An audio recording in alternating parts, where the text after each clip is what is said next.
Ever been to Buckhead in Atlanta? It's a beautiful residential and commercial neighborhood in the northwest corner of the city. It's not a huge place.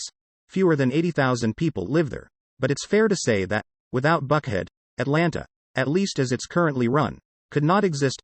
Taxes from Buckhead residents account for fully a fifth of Atlanta's entire city budget. You'd think the people who run the city would be very polite to Buckhead. They certainly should be.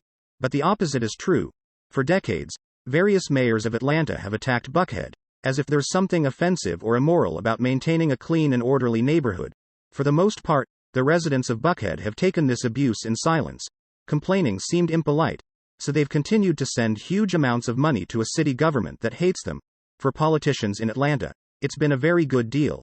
Attack Buckhead and take the dough. But that deal could soon be ending.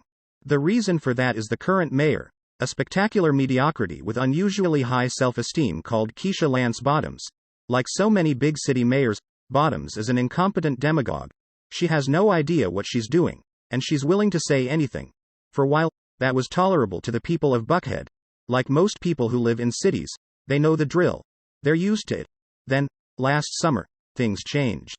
A man called Rayshard Brooks was shot to death in a Wendy's parking lot by an Atlanta police officer. Brooks, who was apparently drunk, had fallen asleep in his car in the drive-through lane. When cops tried to arrest him, Brooks went berserk.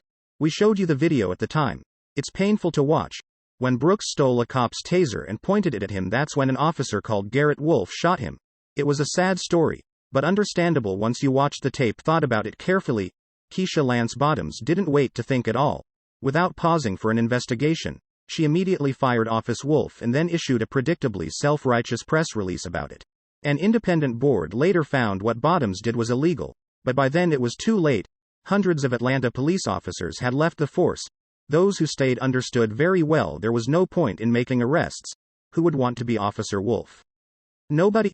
Response times plummeted. You called the police. They didn't come. Crime soared. Criminals found that even when they were arrested for violent crimes, they were back on the street within days. Can you guess what happened next? Here's what happened next. CNN coverage of Buckhead story June 7. Brianna Keilar, CNN anchor. The mostly white neighborhood of Buckhead is pushing to separate from the rest of the city.